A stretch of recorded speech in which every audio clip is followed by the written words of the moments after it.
L'Ancien Testament.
Les fils de Jacob.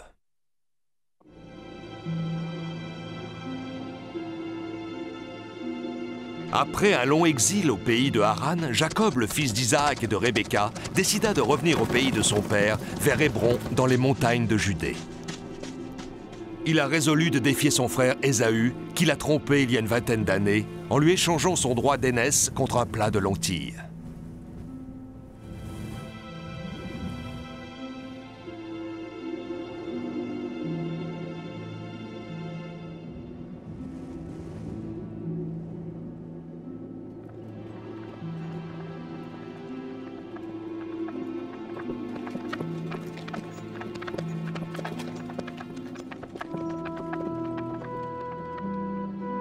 Jacob quitta le pays d'Haran, où on adorait des idoles de pierre.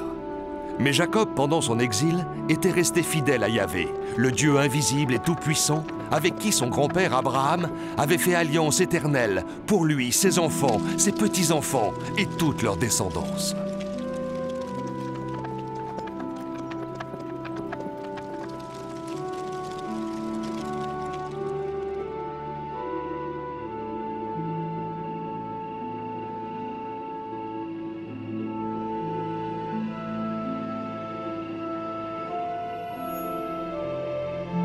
Ruben, Siméon, Lévi, Juda, Zabulon, Issacar, Dan, Gad, Asher, Nephtali, Joseph. Tous fils de Jacob.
Laisse-moi passer de l'autre côté de la rivière.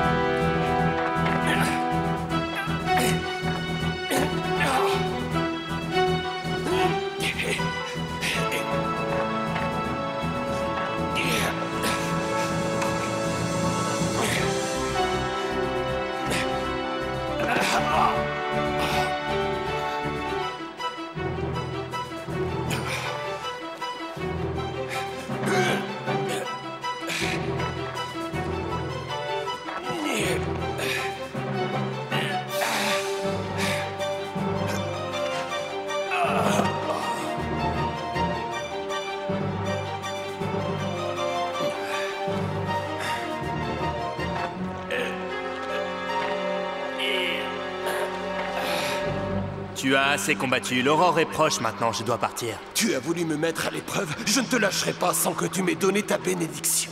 Alors dis-moi comment on t'appelle. Je suis Jacob, le fils d'Isaac et Rebecca. À partir d'aujourd'hui, tu ne porteras plus le nom de Jacob, mais celui d'Israël, car tu as lutté avec Dieu et avec les hommes, et tu l'as emporté. Maintenant, c'est à ton tour de me dire ton nom. Pourquoi me le demandes-tu? Tu sais très bien qui je suis. Je te bénis, Israël. Je te bénis. J'ai vu Dieu face à face et j'ai eu la vie sauve.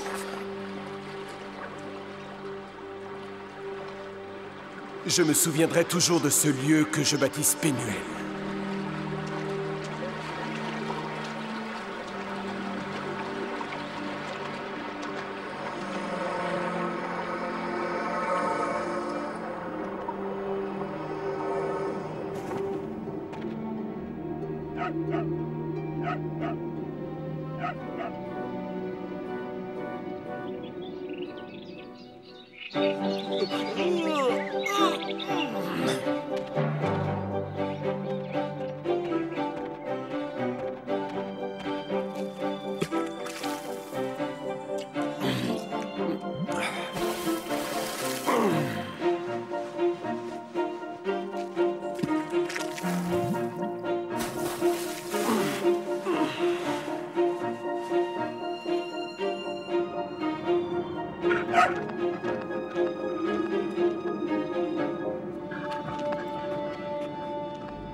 C'est mon frère Ésaü.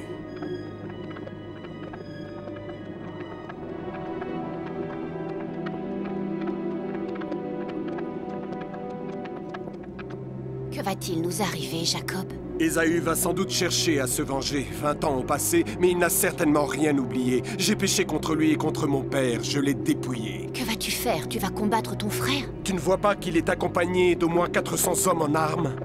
De toute façon, je ne veux pas me battre contre lui.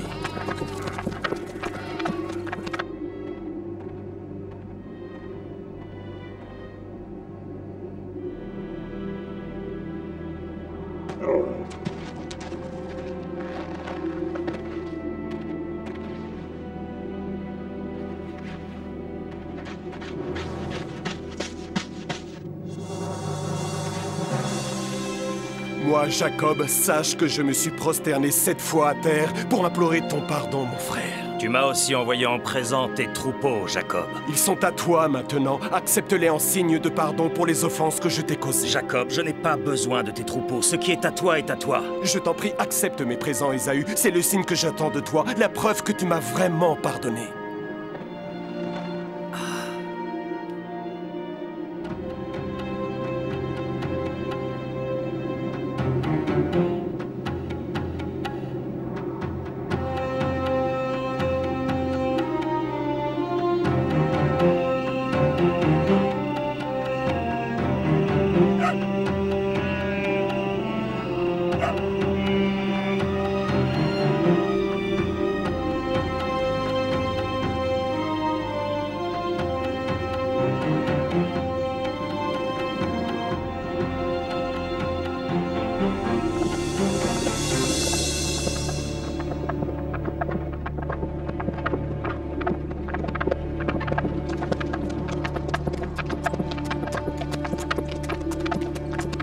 Réconciliés, Ésaü et Jacob reprirent ensemble le chemin du retour. Ils ne se séparèrent que quand Ésaü repartit vers Séhir.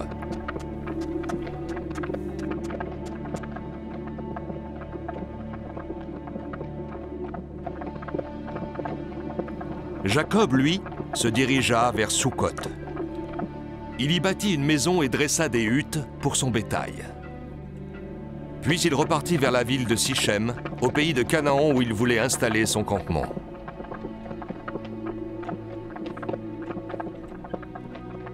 Pour 100 pièces d'argent, Jacob acheta au fils d'Armor la parcelle de champ sur laquelle il avait dressé sa tente.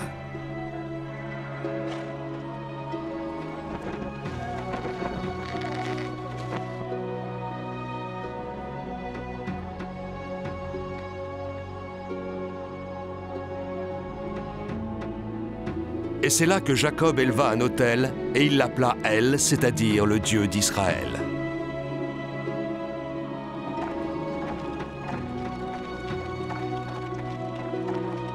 Béni soit le saint nom du Seigneur. Sans le Seigneur notre Dieu, ni la terre ni le ciel n'auraient aucun sens. Sans lui, notre vie ne serait que néant. Il est notre seul espoir. Il est notre seule force.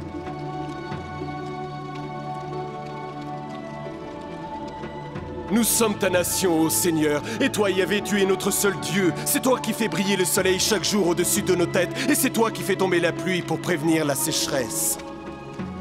Tu fais pousser nos récoltes en abondance pour empêcher les famines. Tu nous donnes une nombreuse descendance. Tu guides nos pas, et à l'invocation de ton saint nom, nos ennemis se dispersent.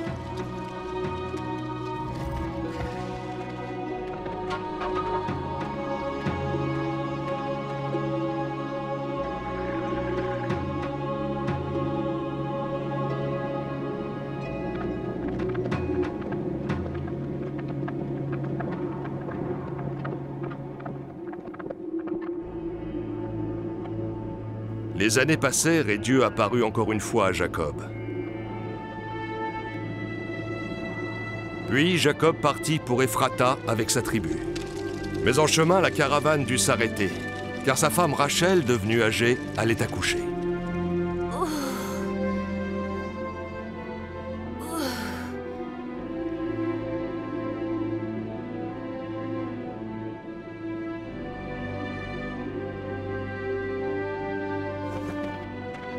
Voici ton fils pour lequel sa mère a sacrifié sa vie. Elle l'a appelé Ben-Oni et elle a expiré.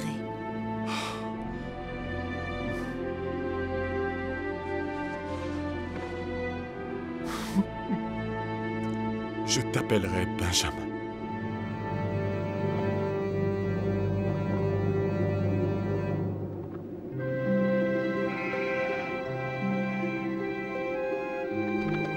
Rachel fut enterrée sur le chemin d'Ephrata, à un endroit appelé Bethléem. Jacob érigea une stèle sur son tombeau.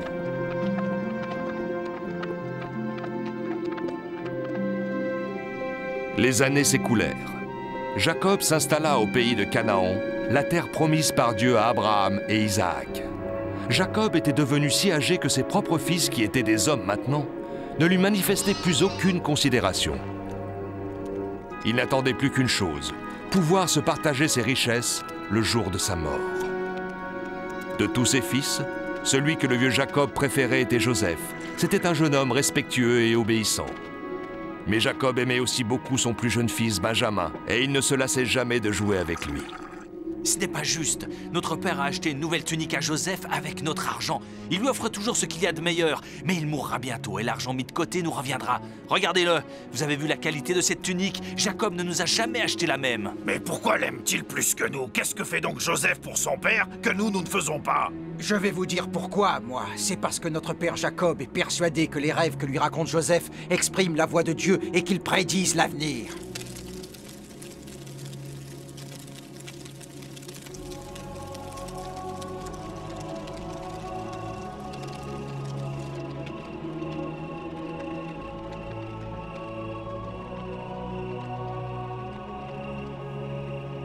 Père, j'ai fait un rêve étrange la nuit dernière que je voudrais vous raconter. Je travaillais au champ avec mes frères et nous étions en train de lier des gerbes.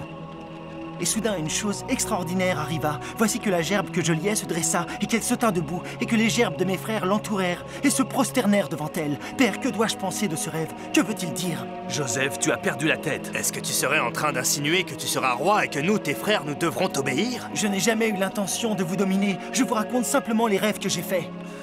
Dis plutôt la vérité. Tu inventes ces rêves au fur et à mesure dans le seul but de nous terrifier. Non, je ne cherche à faire peur à personne. Raconte-nous la suite. Qu'est-ce qui se passe après? J'ai fait encore un autre rêve cette nuit-là. Ce n'était plus dans les champs, c'était comme si je flottais au milieu du firmament. Et j'ai vu le soleil, la lune et 11 étoiles qui se rassemblaient autour de moi et qui se prosternaient devant moi.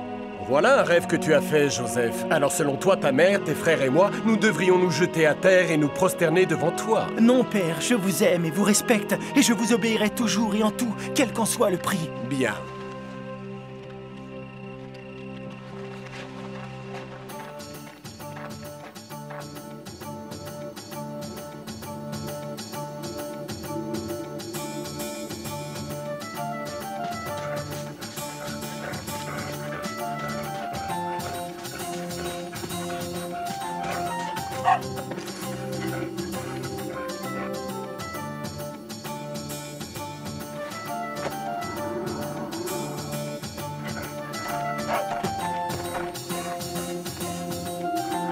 Bon chien, ça. Tiens, attrape une date. Lance-moi la balle, père. Je voudrais bien une date, moi aussi.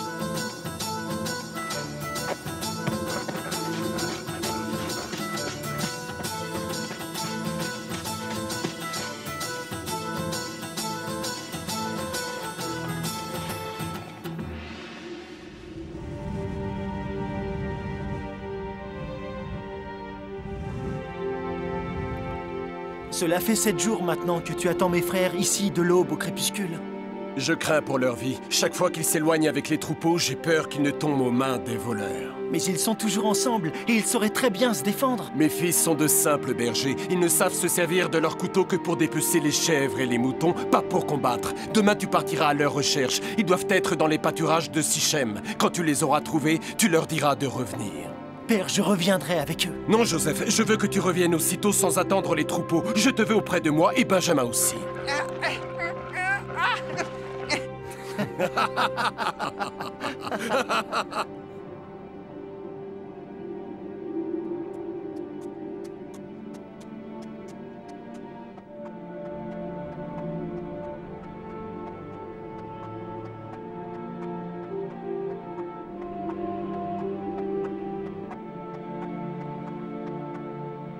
Hé, Isaacar, viens voir. Il ne pouvait pas mieux tomber, profitons de l'occasion.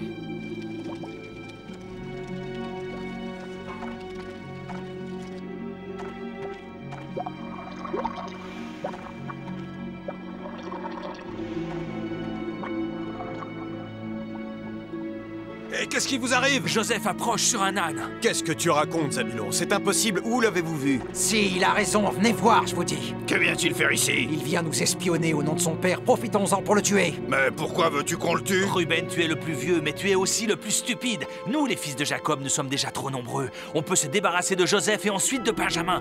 Moins nous serons et plus grosse sera notre part d'héritage. Et que dirions-nous à notre père? Tu sais qu'il en mourrait de chagrin. Qu'est-ce que ça peut nous faire? On n'aura qu'à lui raconter que Joseph a été dévoré par une bête féroce. Il est hors de question de le tuer. Son sang est le nôtre. Tu as peur du sang? Ah, si vous voulez vous débarrasser de lui, jetez-le dans une citerne. Ce n'est pas la peine de le tuer. Je m'oppose à ce qu'on répande son sang. Très bien, nous ferons ce que tu proposes. Dépêchons-nous, il arrive.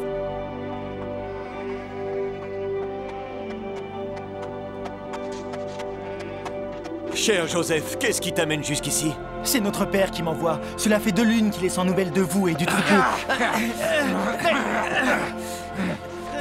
On l'emmène! Mais qu'est-ce que vous faites? Lâchez-moi! Mais qu'est-ce qui vous prend? Lâchez-moi enfin, où m'emmenez-vous? On va te plonger dans l'obscurité, comme ça tu pourras rêver à ta guise.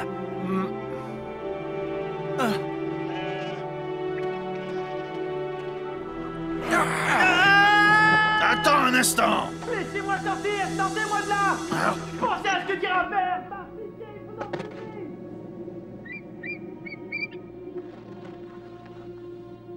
Vous êtes plus riche maintenant, mais pas de beaucoup. Tu as peur que ton frère meure et que son sang retombe sur toi. Ruben, tu n'es pas seulement le plus stupide, tu es aussi le plus poltron. Non, je ne peux pas faire ça.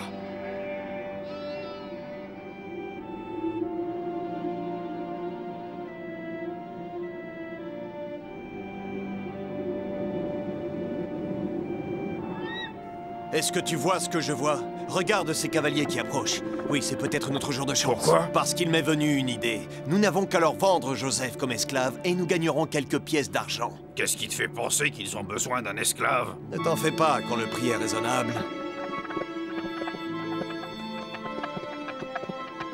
Qu'est-ce que vous voulez? Je vois que tes chameaux croulent sous le poids des marchandises. Nous sommes des marchands en route vers l'Égypte. Pourquoi nous as-tu arrêtés? Vous transportez beaucoup de marchandises et nous avons un esclave à vous vendre. Nous en avions 2, mais les gredins se sont enfuis. Hélas, nous ne pouvons t'en vendre qu'un, mais il est jeune, bien bâti et vigoureux. Si cet esclave est comme tu le dis, je suis intéressé. Attends là, je vais aller le chercher. Je t'en supplie, ne m'abandonne pas au Seigneur. Je suis le fils d'Israël. Je suis ton plus humble serviteur. Je suis circoncis comme tu l'avais demandé à notre père Abraham et à son fils Isaac. Tu as entendu ma prière au Seigneur. Je sais que tu ne m'as pas abandonné et je te rends grâce, Seigneur.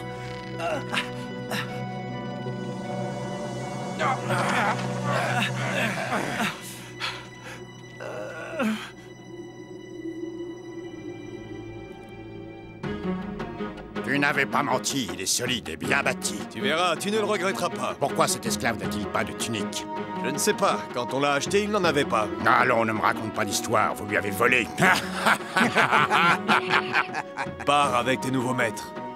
Vous n'êtes qu'une bande de lâches et je vous maudis tous jusqu'au dernier. Du calme, j'ai besoin d'un esclave en bonne santé. Tiens, voici tes 20 cycles d'argent. Tu fais une excellente affaire.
Qu'est-il arrivé à votre frère, Joseph? Il a été tué par une bête sauvage. Oh.